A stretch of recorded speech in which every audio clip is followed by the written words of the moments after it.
few more seconds to log in. We're all set to go on our end, so we'll give everyone here just a few more seconds to get started.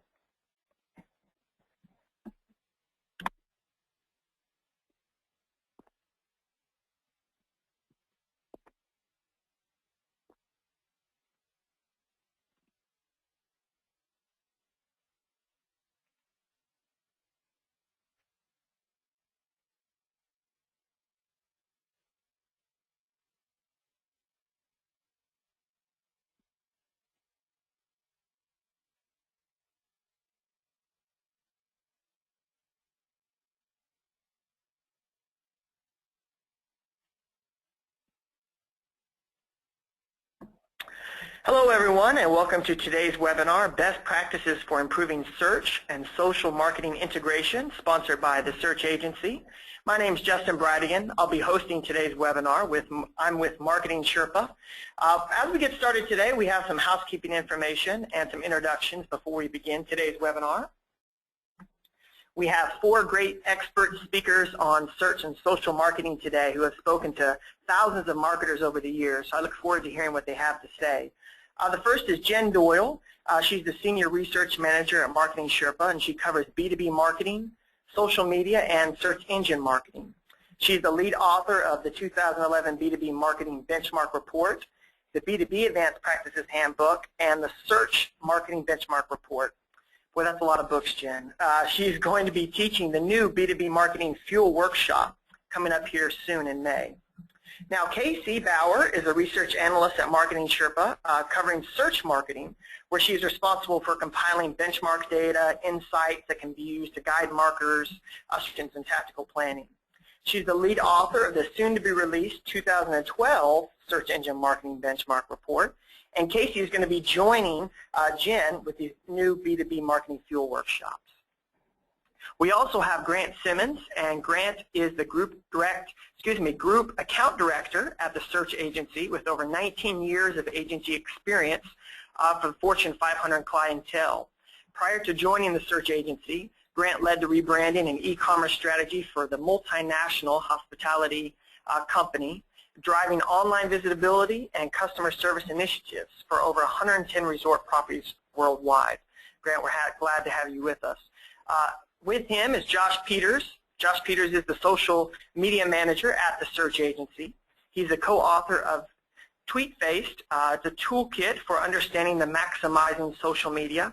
And before joining the Search Agency, he ran his own internet marketing consultancy, where he worked with small owner-operated businesses, multi-size-based companies, and large Fortune 500 tech companies. So as you can tell from these bios today, we're very fortunate to have these speakers with us. Now, we encourage everyone to join the presentation with us and encourage you to join that conversation on Twitter. Our hashtag is SherpaWebinar.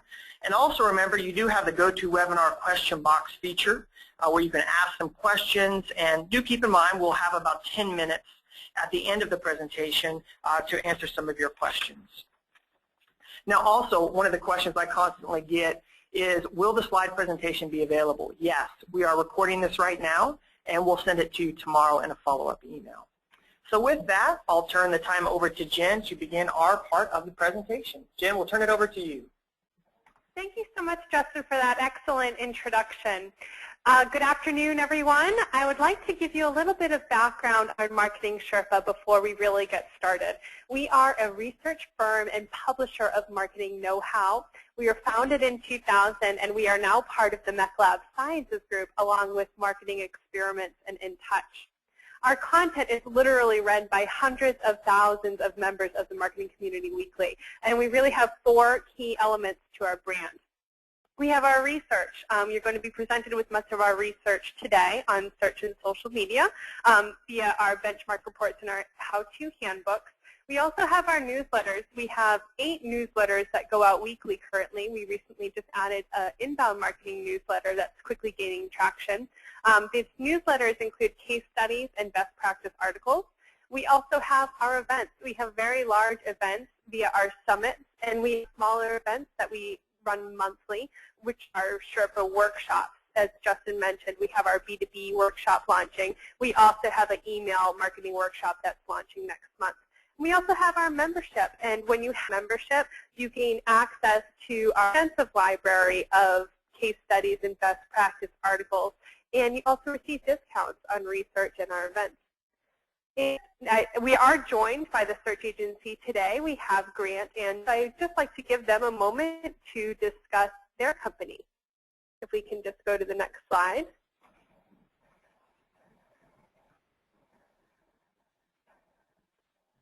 Sure. Good. Well, good morning, everyone. We really appreciate everyone joining us, and we're going to be talking about the search agency. Okay. So let's start with a little bit about ourselves. We recently named one of the top 10 advertising agencies in the country. We have 180 employees around.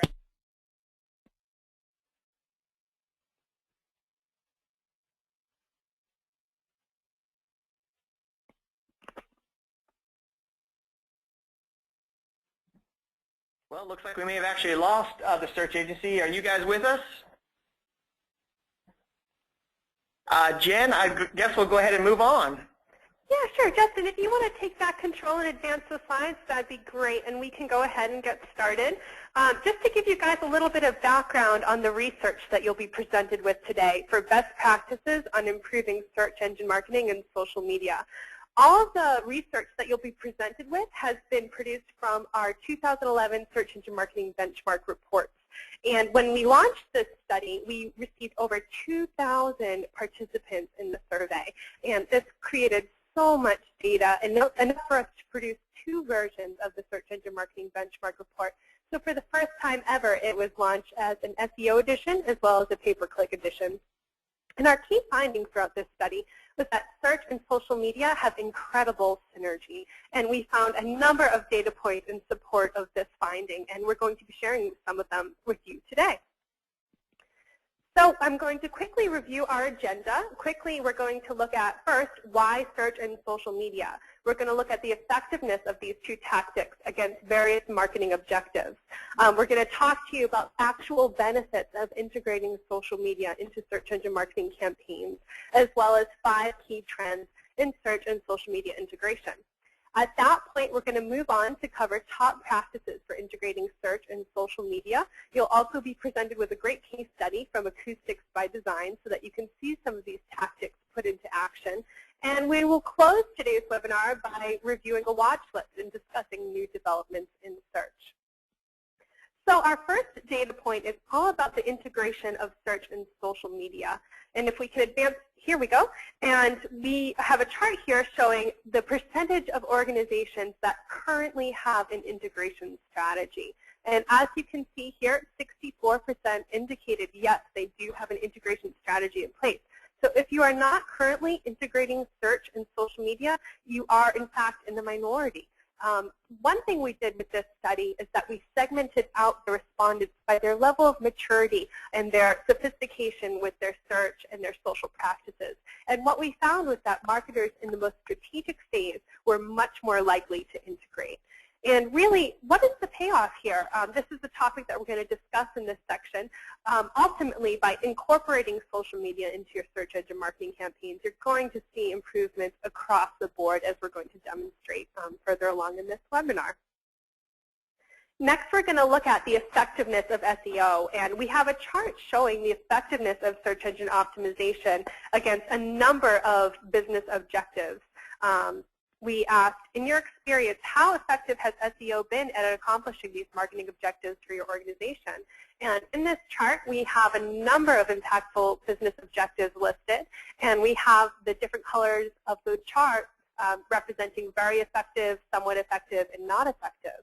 Number 1 objective, increasing website traffic. This is a very measurable objective, very impactful objective, and we'd consider this a hard bottom line objective as well. And we have a number of other objectives here. We have increased brand or product awareness, increased lead generation, improved brand or product reputation, improved PR. Top 5 objectives, 3 of them are softer objectives, right? If we're looking at increasing branding and awareness, if we're looking at improving reputation, these metrics are a little more difficult to track, right? And so they're a little bit softer. They're not quite hard bottom line. And then the final two objectives we have here are increasing online sales revenue and increasing offline sales revenue. Now, just because these are coming in at the bottom of the list, I don't want you to believe that SEO is not effective towards achieving these objectives, because it is. As you can see, the majority of respondents did indicate that SEO was at least somewhat effective towards achieving these objectives. And ultimately, the improvements that SEO has in the soft objectives, like improving awareness, improving branding, and PR, these are ultimately going to lead to improvements in the bottom line objectives. So here we have a chart. It's showing the effectiveness of SEO and social media. So we're showing the same objectives that we saw on the previous chart, but this is now adding in the effectiveness of social media. So the lighter colored bar is showing an indication of very effective for social media, and the darker colored bar is very effective for SEO. And SEO, when compared to social media, is definitely perceived as more effective in accomplishing the hard objectives like traffic, leads, and sales. And social has been perceived as more effective at accomplishing the softer objectives like branding and PR. But ultimately, when we're thinking about social media, it's still fairly new, and it's really in its infancy as a marketing tactic. And as marketers become more mature and sophisticated with their social marketing approach, their perceptions of this channel will change, and it will start to be perceived as a more effective tactic in improving the hard measurable objectives as well. We're already seeing the most mature social marketers now being able to tie in social media to revenue. So let's take a moment to talk about the importance of this integration. What does integrating social media really do for your search engine marketing campaigns? Well, one thing that it'll do is it'll definitely increase the amount of SEO-friendly content that you have on the web. One of the most challenging tactics in SEO is developing enough relative content, enough targeted content to your key terms. Helps facilitate in this content development process. Another task in SEO is the generation of inbound links, and also facilitates inbound link generation. And when you achieve this, you'll start to get an increased number of listings in the search engine results pages. You'll improve your rankings. Because of this, you'll improve your quality of your website's traffic and your quantity of website traffic. And overall, integrating social media is ultimately going to impact the performance of your search engine campaigns across the board. And we're going to look into that in greater detail, starting with the next slide. Here we have a slide on social media impacting organic search performance. So usually when we're talking about search and social integration, the conversation is about organic, right? So let's focus on that first. And here we have a chart that shows the ranking positions of organizations with a social media strategy, an integration strategy that's labeled by the social media users, and then against the non-social media users. These are the organizations lacking an integration strategy. And overall, we did see that organizations with an integration strategy did experience slight improvements in their ranking positions. For example, they have a greater showing in positions 4 through 6, and they have fewer, they have a lower showing in rankings 7 through 11. Now, in all of the other categories, there wasn't that much difference. But anyway, integration does more than slightly impact ranking position. As we can see on the next slide, social media impacts organic search performance by greatly improving conversion rates. Search engine marketers with an integration strategy saw a 59% lift in organic conversion rate over non-social media users. 59% lift in conversion rate. That is huge. And why has this really happened? Again, because those with an integration strategy have increased the amount of SEO-friendly content that they have on the web. They've increased the number of listings that they've received in the search engine results pages. Hopefully they have pay-per-click going on as well. So what happens when the search engine user hits the results page, they're presented with this highly authoritative brand, this brand that's essentially owning the search engine results page on whatever specified key term they searched for. And what happens there is as they're presented with this authority, that builds trust. And it's that trust that's going to make those search engine users both more likely to click through and convert on ads. As we saw in an earlier slide, Social media is also very effective in improving branding, improving reputation and awareness, and all of these things are going to also lead to improved click-through and conversion rates. So now that we've talked about organic, let's take a look at the impact that social media has on pay-per-click. As I mentioned, when you talk about an integration strategy, typically the conversation is around organic. But what we uncovered in this study is that social media really does have an impact on pay-per-click performance as well. We see here in conversion rate, there's a 25% lift in pay-per-click conversion rate. And then when we move over into click-through rate, there's a 100% increase in click-through rate. And as we all know, if we're pay-per-click marketers, that increased click-through rate is going to help improve quality scores, which is going to help them get higher positions at a lower cost. So it's really impacting across the board. And it's all of those reasons why the organic search conversion rate is improving. All of those reasons apply to the paid side as well. It's the search engine user hitting the results page, being presented with an authoritative brand, building that trust, that's making them more likely to both click through and convert on ads, both on the organic and the paid side. So now let's move on to talking about our 5 key trends in search and social media integration. Our first trend is that a solid integration strategy must come first. You really want to have your separate search and social media strategies in place before you even think about implementing an integration strategy. The reason being, you could violate rules of one or the other practice if you don't think them out well before implementing. So for example, you could be optimizing social media content for key terms that don't drive converting traffic to your site. Or you could be optimizing social media content on sites where your audience doesn't live and they're not interacting. So you really want to think through your search and social media strategy before incorporating them. And once you've done that, you can start incorporating your search-targeted key terms into social media profiles, your status updates, your tweets, your blog posts, and other social media content, multimedia content as well. And when you start incorporating these key terms and start optimizing that social media content, you really want to put your audience's experience first. You don't want to be putting out content that is not relative to that audience or something that that audience isn't necessarily interested in talking about. You want to be engaging and you want to encourage that engagement. Case in point, we spoke to Viator, who is a worldwide travel aggregator, and by implementing these tactics, they effectively increased revenue from their Facebook traffic 130% over the previous year. Our next key trend is that search engines are indexing social media content. Search engines are really loving this social media content. What are the 2 things that the search engine looks for, right? They look for relevance and importance.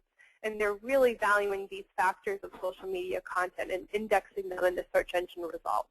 Here we have a shot of a search that was conducted for Sergio Bolaño.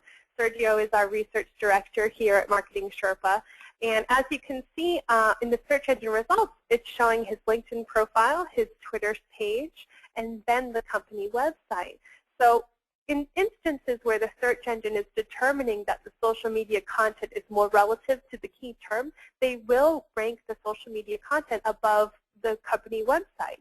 So that's okay. You want to gain more listings in the search engine results page. You want to convey that authority and build that trust, but you also want to make sure that your social media content is really great and, of course, links back to your hub or your company website where the traffic can then travel to convert. There's also a feature called real-time search, and what this does is it enables the search engines to index content as it is being published on the web with virtually no delay or in real time. And I know the search agency is going to talk to you more about real-time search. Keep in mind that as you're optimizing your social media content, that popularity is likely a factor that's considered in ranking because that contributes to importance and relevance.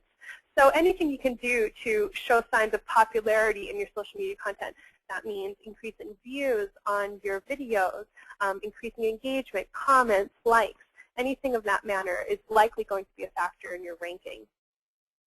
Our third key trend is that social media builds inbound links.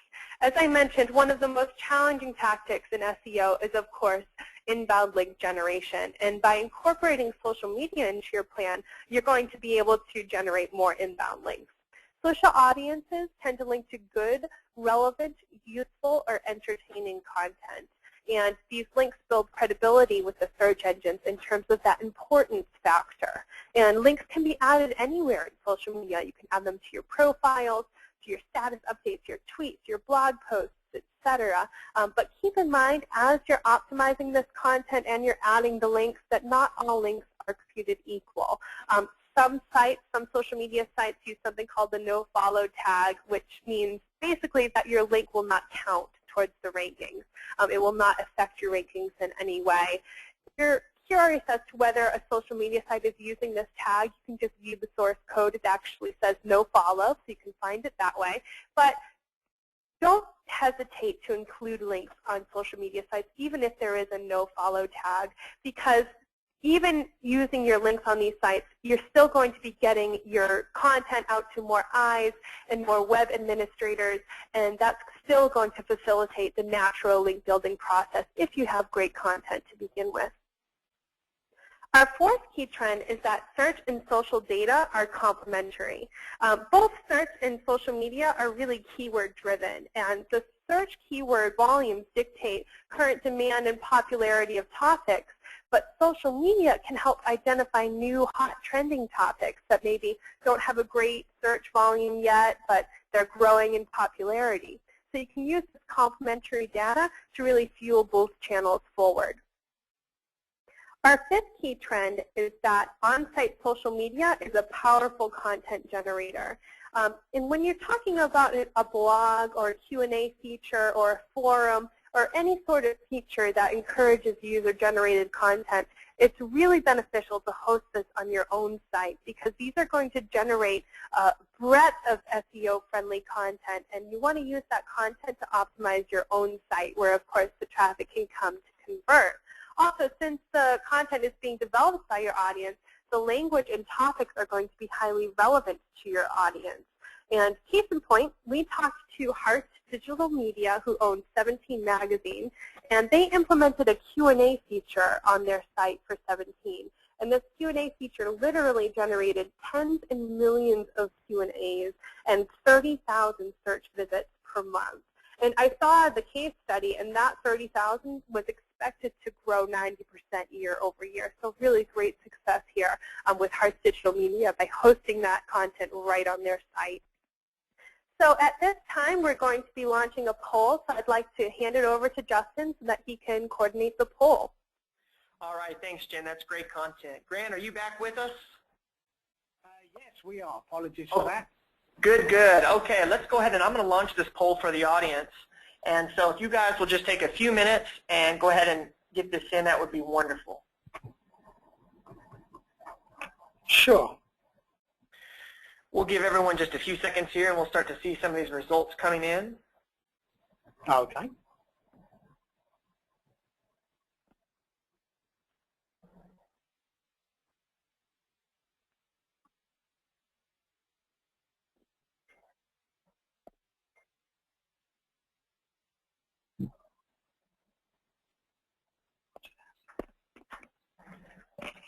Okay, we've got about 60% of people, actually 65% of people have answered the question here. What statement best describes your current online marketing efforts? Grant, here's some of the responses that we're getting. It looks like about 36% of people need to significantly improve in both, followed with 27% that have one team member that personally manage search or social. And that's followed up by 17% we have an integrated search and social marketing strategy. So let me go ahead and show here. Right, thank you. Just so everybody can take a look at that real quickly. All righty. Now, Grant, with that, we'll turn the presentation. Glad you're back here with us. Sorry about losing you. Not a problem. We're search marketers, not phone operators. So thank you everyone for your patience. Okay, well, welcome back, Grant. Thank you. All right. Perfect. I believe we're in control now. Great. So thank you everyone for your patience on this. I won't bore you guys with more details of the search agency. What I want to do now is educate and obviously be available as a resource when you have questions. So the first thing is, we're talking about the integration of search and social, and we saw from that survey poll that we're dealing with some small businesses, some medium businesses, and some one-person shops when it comes to search and social. And in slightly larger companies where you might have separate teams, and obviously is some percentage of you guys, it's made of how you group these operationally. And at the search agency, we've looked at it in a slightly different way. So we looked at paid media as like the pay-per-click, display media and stuff like that. And also we looked at earned media. So from a search and social standpoint, we group both within earned media, so we can have a crossover of sharing of information as well as the keyword-driven stuff, as Casey was talking about. We make sure that that is integrated in. So earned media we look at as any channel that's non-paid. And really what we're trying to do with earned media is optimizing for better visitors, not just more visitors. So in some cases more is better, such as a CPM model, where eyeballs, ad revenue is based on the number of people you have coming to your site. But what we're really looking for is more and better engaged visitors. And in the social sphere, we're looking for those engaged visitors to have a higher propensity to share. And then, through that sharing and through the visibility, we look at more conversions. So earned media is, at the end of the day, about conversions. It is purely ROI driven. We look at what we can measure to affect how we optimize. But overall, any strategy that just relies on earned media or just relies on search and social does not have a high possibility of giving you the best results. So we do look at a total integrated marketing strategy as including both earned and paid. So I'm looking about why we're even at this webinar is really important. Recently, and certainly in the last year, all the major search engines are looking at social from a slightly different way. Originally, they looked at it as a way of just finding out what people like. Now they're looking at using that data, what people like, what people connected to, what we call the social graph, to find out cues on what is most relevant. So what we've seen, especially in the last year, is integration into Google and integration into Bing, the two major search engines, of social indicators. We found that both the algorithm, which is primarily machine-driven, and the social indicators now contribute to ranking factors. So ranking is really driven by relevance, and relevance goes beyond now just what's on the page of your site and how your site might be optimized. It also includes social cues. So what we call that is really an integration out of automation and engagement to get you better rankings. So when we look at the rankability factor of SEO, for those folks familiar with SEO, this isn't going to be new, but what has happened is there is a merging of the social and search rankability factors. So for SEO, generally we look at architecture. If Google cannot find your content, they can't index your content, they won't rank your content. So the first thing is, can your content be found? The second thing is about the content. And when we say content, we don't just mean text on the page. We're talking now about any kind of media that can be presented on the web. So that includes both videos, it includes infographics or images, it includes photographs, it includes the text, widgets such as polls or anything else like that. So we look at content holistically from that fashion. So that content has to be relevant to the target audience. It has to match the intent, and Google and other search engines have to understand the intent of the searcher, and it has to present the most relevant it feels based on the content, based on the tag in the content. At the end of the day, once people get to your site, there's got to be relevant information there to find that matches their intent of the search. We kind of have the moniker of we want to match the searcher intent to the content they find on site. So that's one of the major things that Google's looking at now, is the engagement of the user on the site as a relevance cue. They also look at click-through rate on search results, but overall, relevance is one of the keys to ranking. And then the last point, as Jen mentioned, the linking promotions is, well, used to be very, very important, and Google used to use these factors of the number of inbound links, the quality of inbound links, as being majorly important to ranking a site. Because those factors are quite easy to game and they're quite easy to manipulate, Google puts a little bit less authority on inbound links, but it looks at where those links come from and seeing the relevance of those pages. So the link building generally is via outreach and via partnerships. And what we want to do is make sure that links doesn't just happen, link building doesn't just happen online, but we look at other options offline of driving links, such as relationships or partnerships you might have. At the end of the day, Google's looking at endorsements, and those endorsements can be through links, those endorsements can be through engagement, and those endorsements can be through either citations or mentions on other sites. So when we look at the rankability factors that social can influence, some of these have been covered, and we're going to cover those in a little bit more detail in a second. But at a high level, content. So what can be shared and how easy is it to be shared? Links traffic from social sites. As Jen mentioned, there's the no-follow tag, which doesn't actually pass value. Google still counts that as a link and still values highly mentions on social sites. But links and traffic, obviously, is a great indicator, is one of the things that social can influence. Engagement. So what we found in our studies is that social is great for branding. And so engagement can increase, and that's one of the metrics that we say is certainly a social rankability factor. Sharing. Sharing must be obvious and it must be on site. If your content's there but it can't be shared easily, that's going to be a challenge.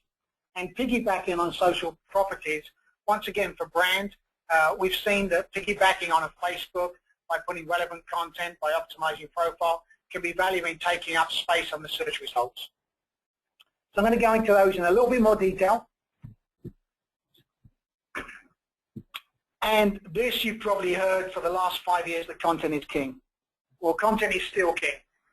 And content is probably the queen, and a couple of princesses, and they're probably getting married this week, because at the end of the day, content drives the internet. SEO folks and Google love content, and users love great content. So it's natural that those two come together and connect. Content has the opportunity and the ability to drive links, and as we said, linking is a great factor. It also has the ability to drive engagement and to drive awareness.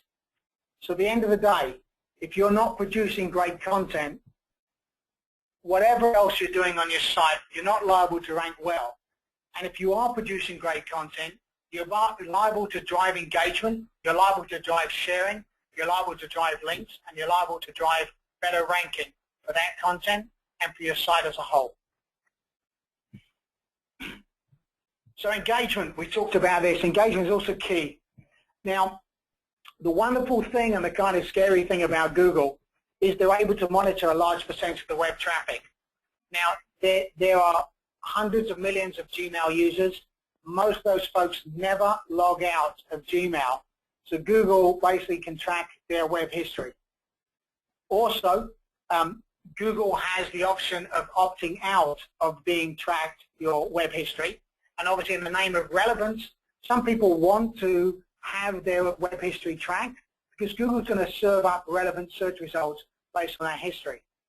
What we found though is obviously that Google is looking at that and looking at those different metrics that they're finding with that massive data amount they're gathering, and they're serving up not just relevant content, they're also tracking engagement on other websites than just Gmail. And they're looking at that and then serving up relevant content and serving up a relevant score to sites that have better engagement. Now, better engagement doesn't just mean time on site.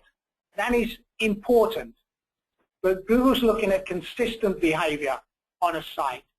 So if you have 3 steps on a site and every user comes to your site and follows those 3 steps, Google will see that as being a relevant site based on the search queries that have to that particular page and that particular process.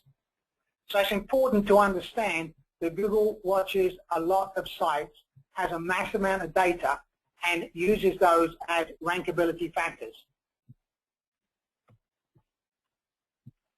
The next step is sharing and being shared. So we've all seen blogs as a great example of easily creating content and easily distributing content, and most blogs have share buttons. And we're showing you here the Search Agents blog, which is our agency blog. But every blog generally has what we call the social buttons here. So you share on Facebook, Google Buzz, share on Twitter, like this to obviously push out to your social sphere on Facebook. But what most sites don't generally think of, and most folks generally don't think of, is that every page on your site and every element, and as we said, every piece of content on your site should have the ability to share in one shape or form in an easy way. So it's not just about saying to the user, copy and paste the URL and put it onto your Twitter feed. It's providing an easy way to share content on pages, such as article pages, such as images, saying if you want to share this image, here's the code to put on your site. And really just looking at that from a standpoint of every element that is unique and valuable on your site, you should make it as easy as possible for users to share. Moving on. Piggybacking on social properties. So I use an example here of doing a brand search for the search agency. As you can see here, for brand, it's great. First up is our website. Secondly, we've got, it's actually the first three results, from our website based on the brand search. The fourth result is LinkedIn. Every company should have a LinkedIn profile that they've looked at, they've set up as a company, and they've optimized. Facebook is the next one down here. If it's relevant to your business, you should have a Facebook presence. You need to get a minimum number of likes to create a page as a business page. Once you do that, optimize it, push out content. The next one is our blog, the search agents. So from that perspective, once again, every company should have a blog. Whether you have it on a separate URL, a separate domain, or within your site, it's a business call. There is some SEO aspects to having it within the site. As a company, we decided off from branding's perspective, but it's really important to think about that.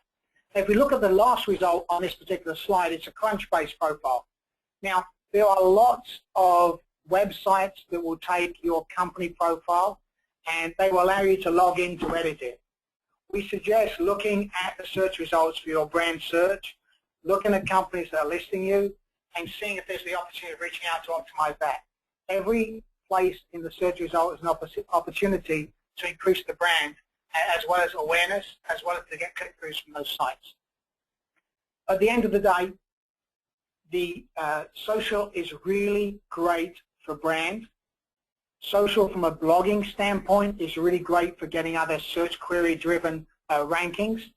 But most of the sites, as Jen and Casey had said, most of those sites that are social have the content behind a wall. So that you're not going to get everything sent out from them or crawled by Google at this point in time. And we expect that to change at some point in the future. But right now, it's great for brand. For other content, not quite as good unless it's blog-based. So briefly touched upon this before, but this is a real key here. Social is driven by interest and generally driven by topics.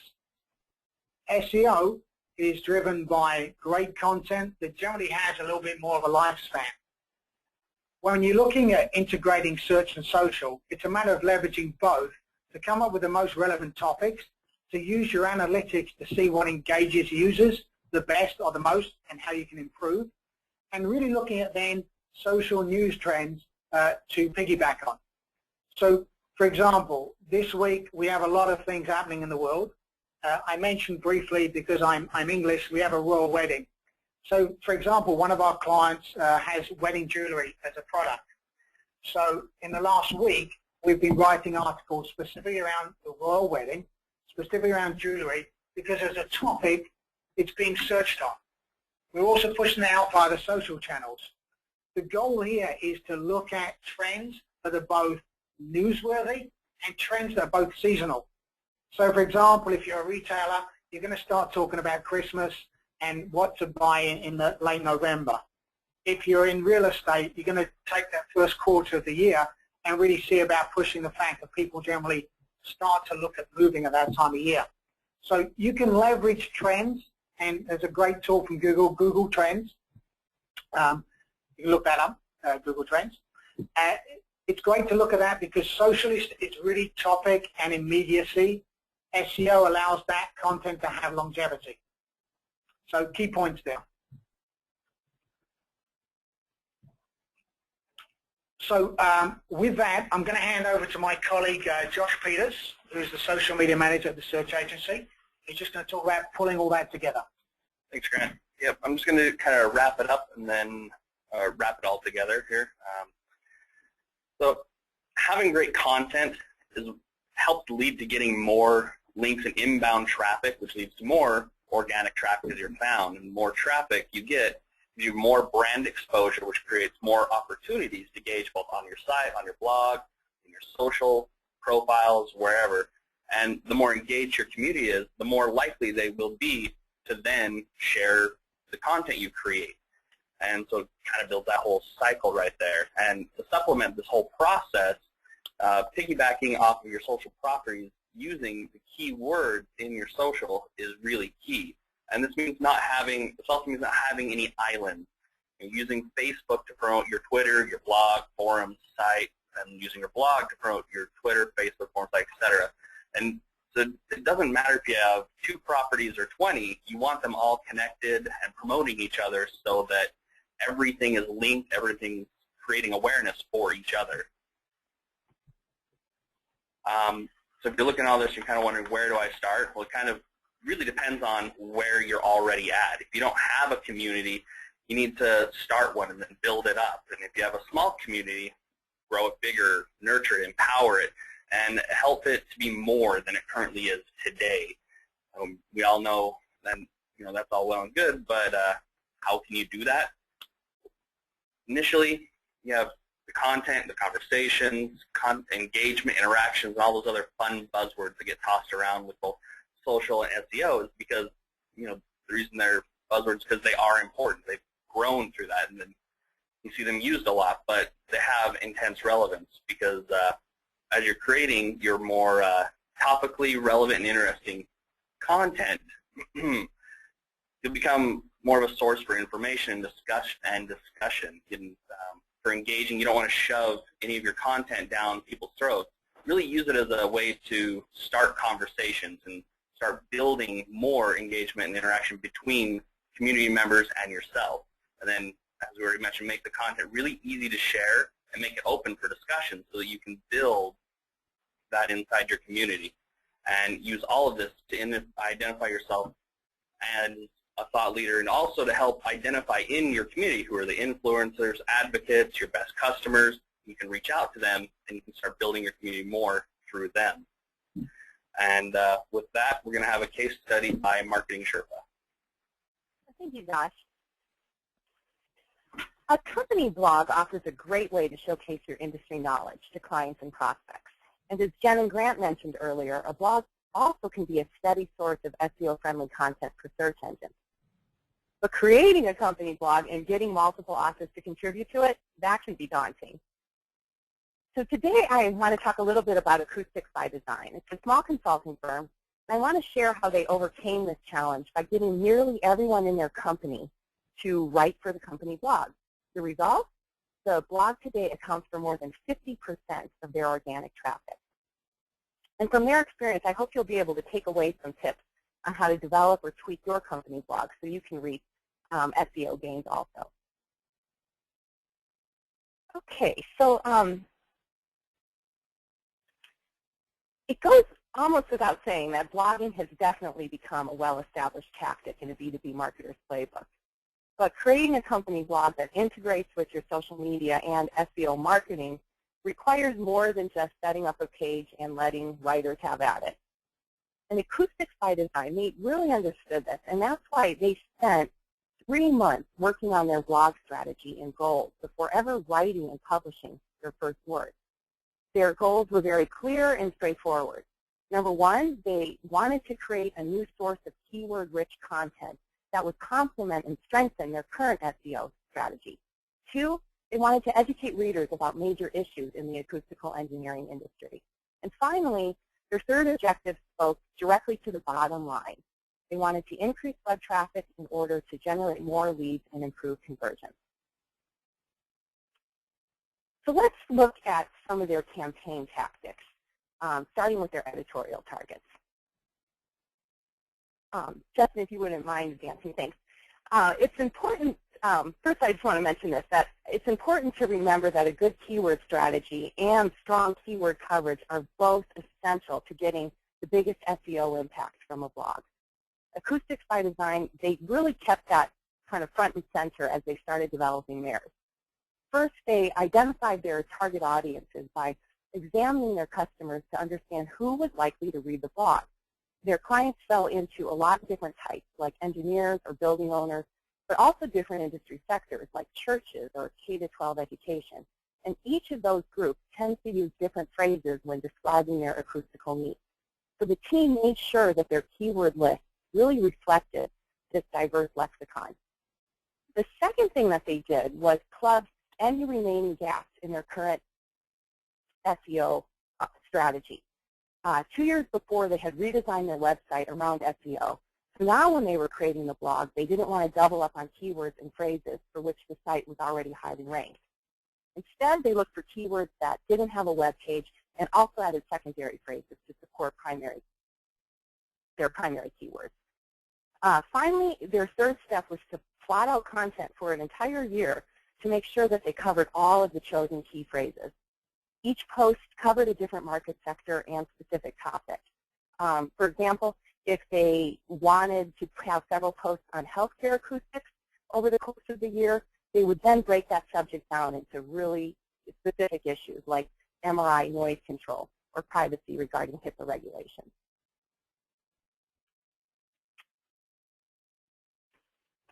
The second campaign tactic of recruiting authors was another biggie.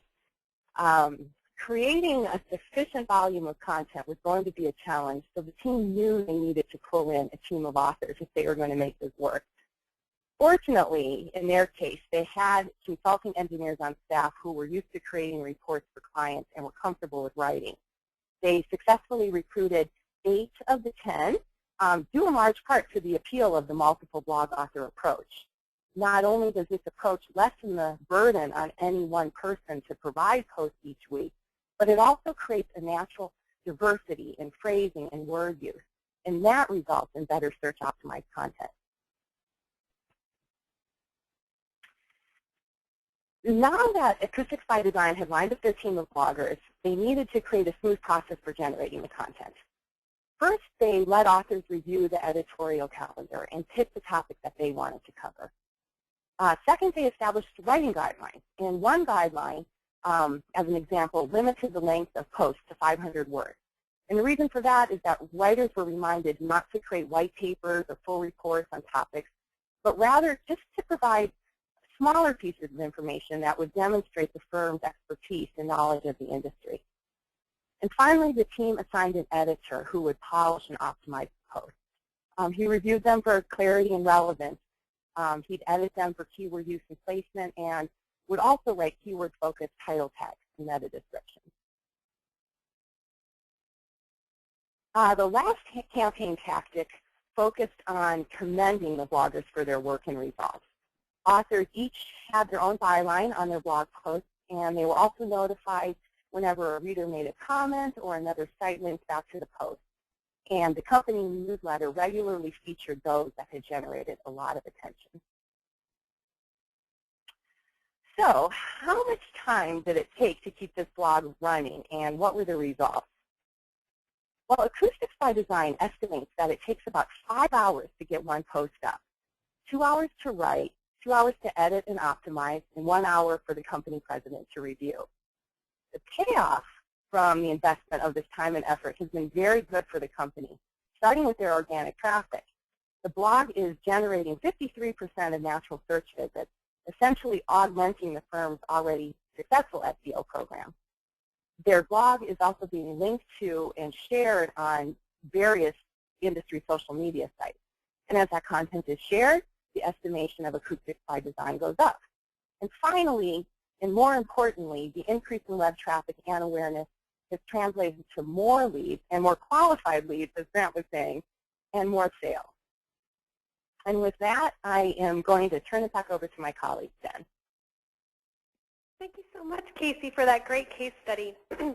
We're quickly going to wrap up today's webinar for you guys, and our concluding section is on search development. So we have a chart here showing the expected future impact of search developments in the next 1 to 5 years. And the top, just barely the top development, personalized search.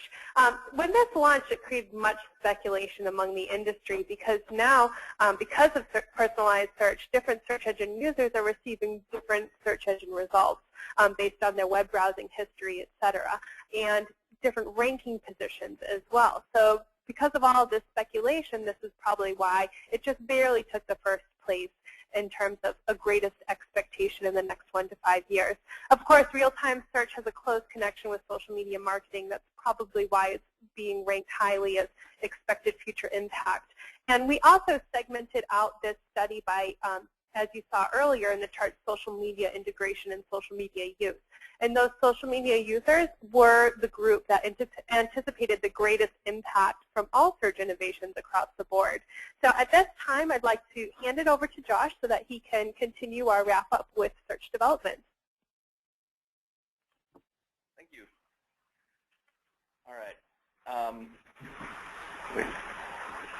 Well, okay, here we go. We're going to go over quickly some of the new kind of looking ahead, what's happening, and kind of where the future of this is going towards. So right now we're seeing a big trend towards real-time search in the Google results here, and a lot of the higher weight on that comes from current events, things that are topically relevant. And as we're seeing more of this real-time search happening, which is supplemented by social, it's also affecting click-through rates. So we're seeing a big trend in click-through rates going up on socially relevant topics. One of the strategies you can use on that is using some very topically relevant and time-sensitive content to get out there that links back to the more evergreen and permanent content on your site, so you can help drive traffic to deeper pages. All right, next thing that we're seeing is a lot more inclusion of more social data in the snippets on the search. Google especially has direct feed to Twitter's big fire hose of information. They have a deal with Twitter. They're also getting partnerships with like Quora, Foursquare, things like that, so that the more relevant things in your social circles will get pulled into your search results.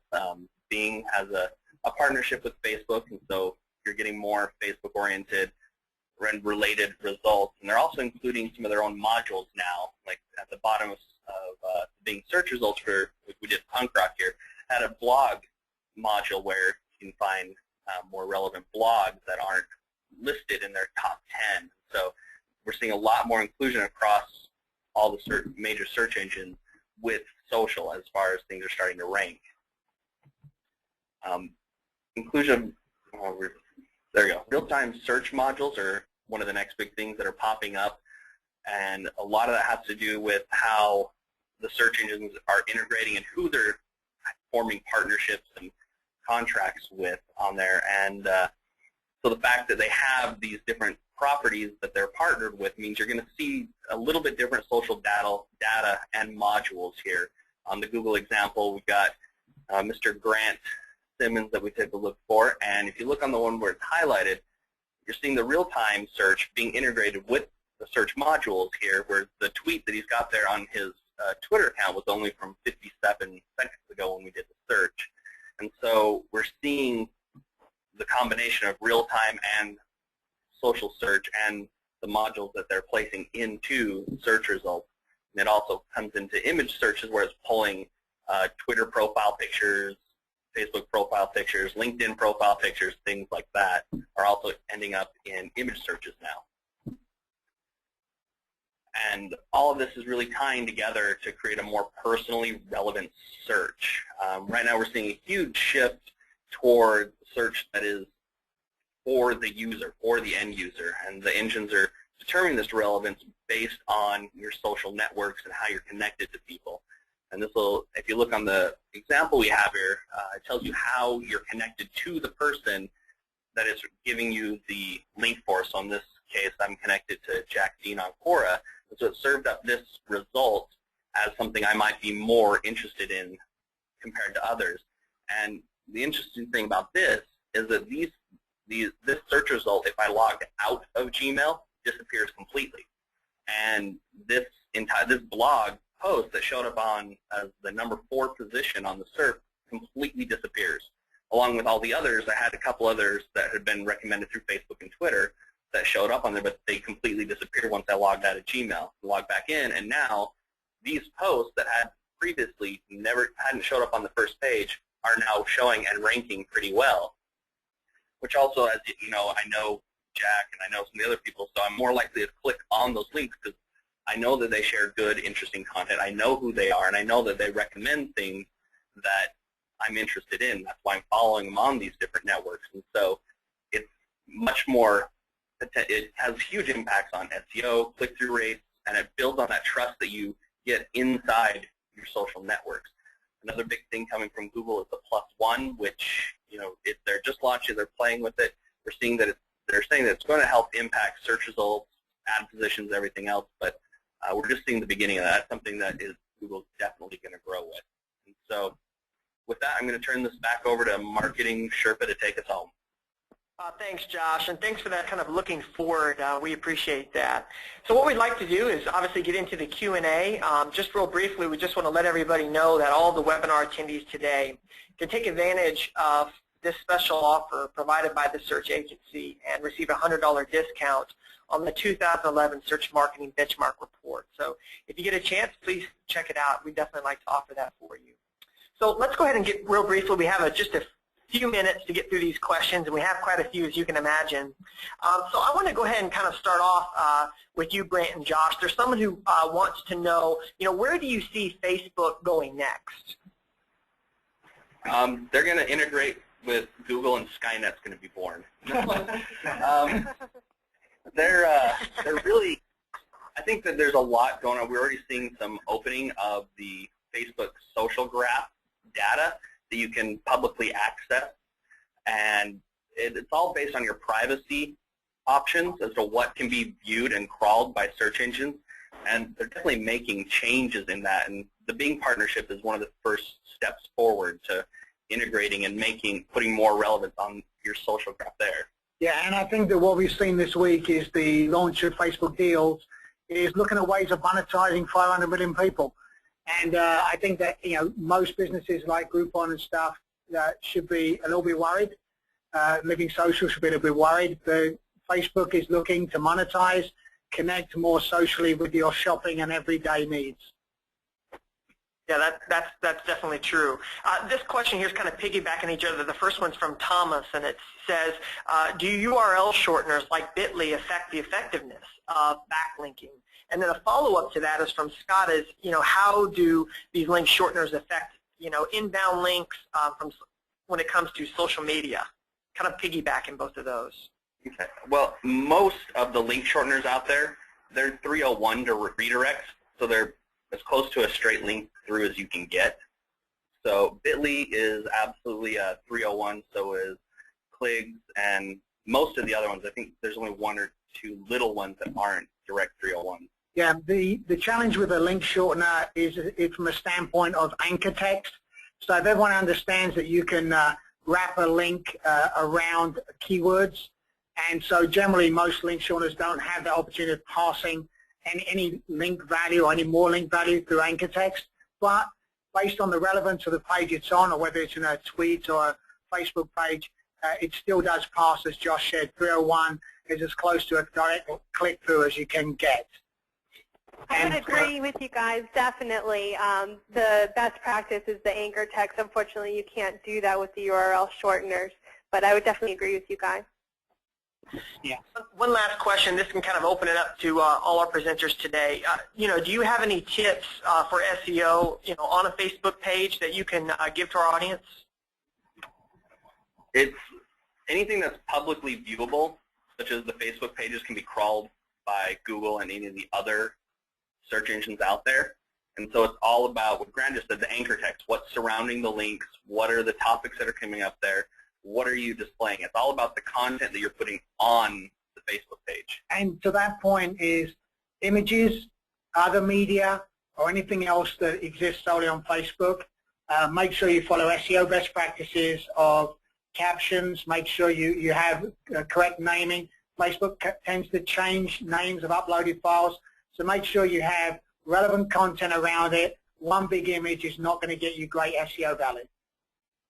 Also, a great way, a great tactic to use is to empower your brand advocates on Facebook to start creating your content for you, and that can also create a ton of keyword-friendly, relevant content that's going to optimize your content on your Facebook page. Well, those are all great points. Well, thank you again, and I know we have many questions we couldn't get to. Continue to communicate with us at Sherpa Webinar, a hashtag, and answer some of those questions, and feel free to post those. And as well, I've got up on the screen here, if you feel free to go ahead and contact all of our presenters today if you have any further questions. I just want to thank each one of you. I thought it was a great presentation with a lot of good content. Again, just to let everybody know, all the slides today from this presentation will be sent to you in a follow-up email tomorrow, and we look forward to hearing back from you. Thank you, everyone. Have a good day. Thanks, guys.